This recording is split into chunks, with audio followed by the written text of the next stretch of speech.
welcome back to Combatants Will Be Dispatched. Anime Review, episode number 4. Yeah, this one, like the very first episode of this anime review series, which I did, just a few weeks ago, actually. Yeah, it was actually not that long ago. It was, let's see, I think about almost a month ago, basically, I started reviewing this, and I'm already up to episode 6. Well, this one I'm covering 2 episodes again. First time since episode 1, and it basically is. The reason why I'm covering 2 episodes because they released 2 episodes today. At 7 o'clock this morning, obviously. Yep. Now, the names of the 2 episodes are To Be a Hero and Combatants Will Be Dispatched. Now, these 2 episodes do finish adapting Book 1. Book 1 is by far of the 2 books I've read so far for the series. It is by far really long. It's 250 pages, and I'm like, really? And then, next book is, shorter. It's 100 pages shorter for, no reason. So this one will pick up exactly where we left off last week, where Snow finds out, Six and Alice are spies. So she just politely tells them, please leave. And they kind of get their own place. Kind of looks almost like a rundown, mansion, it's like a big house in the middle of nowhere.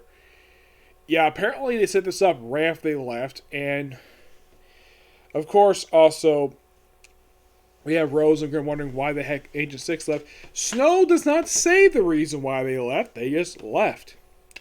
So, and they're basically there for a while. Of course, they had, apparently this house has got 1 bedroom.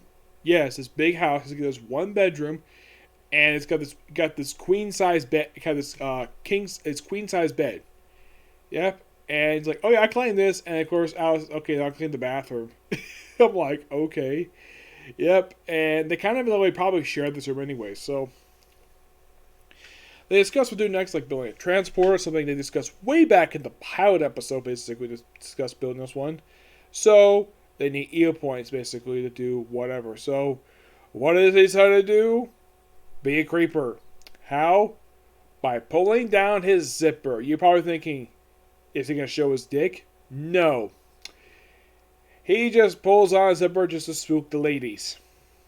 To gain evil points. And apparently he just accidentally gave himself a nickname that he didn't want. In the anime, he's shown doing this to about 2 women per se. But apparently, according to Snow, he's doing it to several women. Oh yeah, and by the way, Rose comes up with a ridiculous theory of the reason why that Agent 6 left. Because I think it was 6 who told Rose the reason why that he left, was because Snow basically kept making sexual advances toward him. That's what he claims anyways. And then, of course, Rose tells Grim this later, which I thought was so hilarious.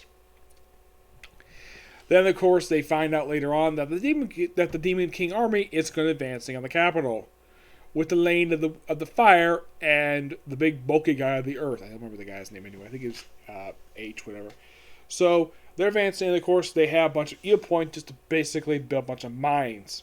Yep, mines. So one of the mines has got Helene's jewel on it, which she does grab later. She survives the explosion, just with tattered clothing. She's got bruises. But she's still alive. And she's like, I really want to kill Agent 6 for this.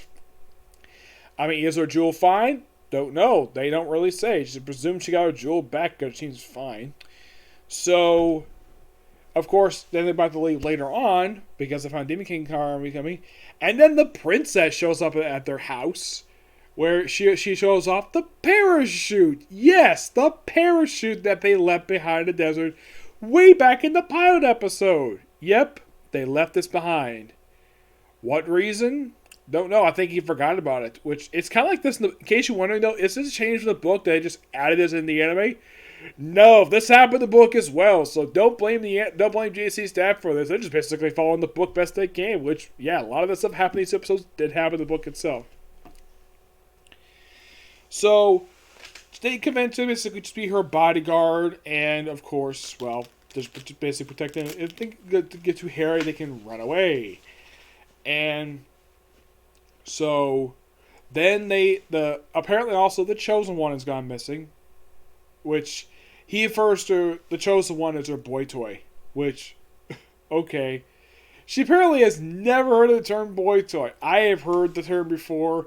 It's basically a term that a woman would describe basically what they feel about their their guy, whatever. That's my best explanation of it.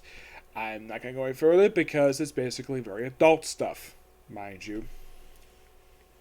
Oh yeah, and two kids basically who dared to poke fun at him when he was Zipperman. He later on left porn to be discovered by their parents. Yep, porn.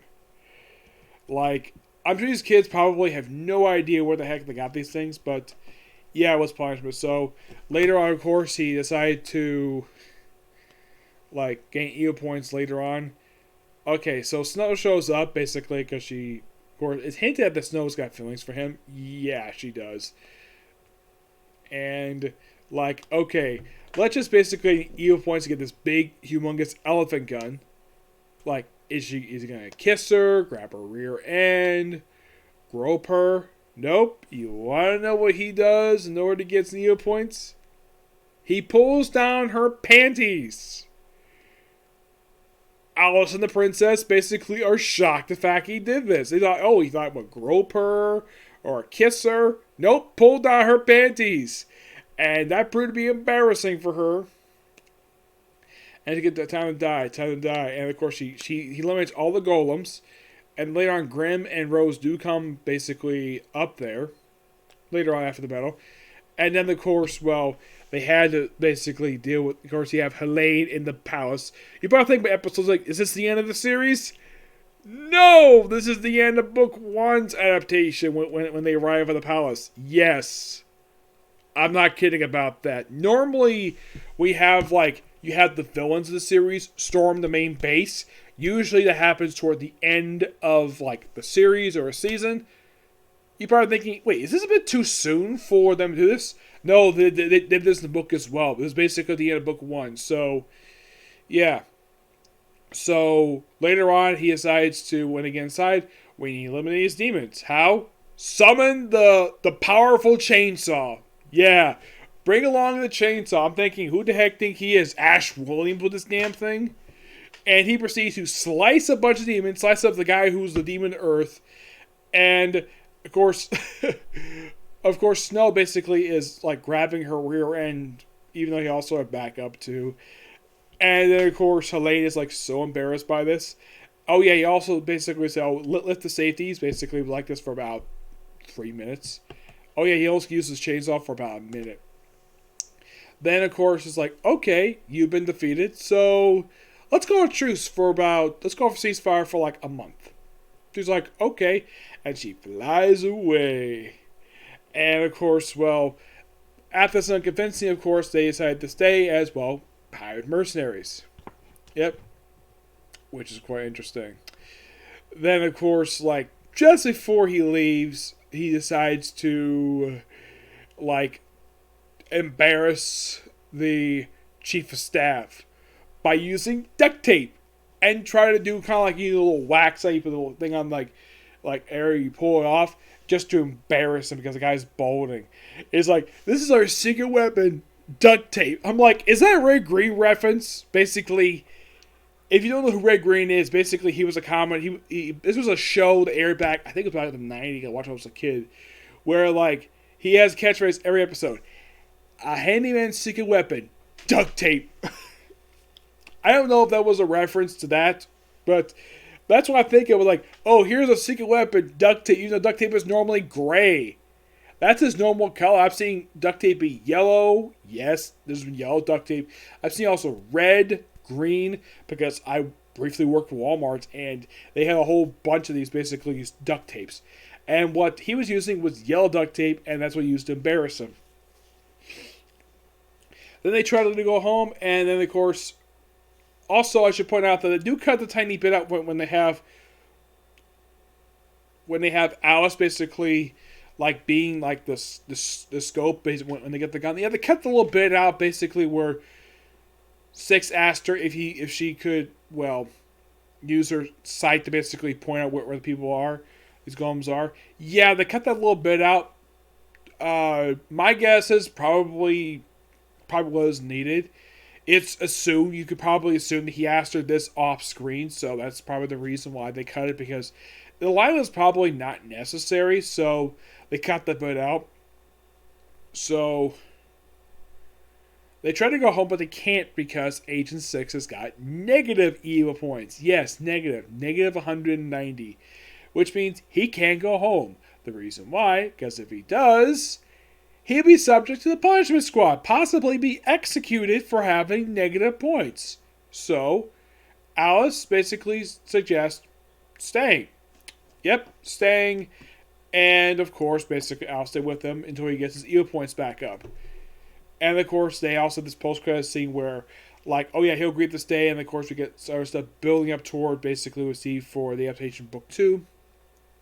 Oh, yeah, and it's noteworthy by the higher-ups that, well, he loves mentioning women in his reports. Oh, before I continue here, this is brief bit happening right after the battle, where, as a thank you for basically defeating a demon, Snow plants a kiss on Agent 6 when he cannot move. Yeah, she kisses him. And she's like, oh, you like thinking you're in love with me? He's like, nah, I'm not in love with you. Well, that's what he says, and she basically does not like the fact that he's not in love with her. I wouldn't be surprised if he is. I'm sure because he points out, though, to her that she's got a great face, got a rocking body, which, yes, that is definitely true about Snow. Then, of course, after his cool runs on, of course, they have this usual gag of her swinging a sword and him being chased by her, which I thought was so hilarious. Yep. And, well, we have said for next time, where if you wonder what's going to happen for basically book 2, we're going to have new characters pop up. Yes, brand new characters. Mutants. And they mentioned F-18 and F-19. I'm thinking F-18 or F-19. Is that basically a nod to actual planes? Yes, they're actual planes, basically identified as F-18s. These are basically, I think they're Air Force planes, if I'm mistaken. Mm-hmm. But yeah, that's particularly it to talk about for these 2 episodes. Yes, both really good, and I can't wait for the next episode. Is it going to air next week? I don't know. Because as of right now, we're halfway through the season, which is pretty good. We got 6 episodes left, and please, love of God, don't wait like 3 freaking weeks between these episodes. I hope not. Yep. So yeah, that's it particularly. Next one. Excuse me. My Hero Academia. The One Piece. Boruto, and that's pretty much it, okay? So the video. Bye.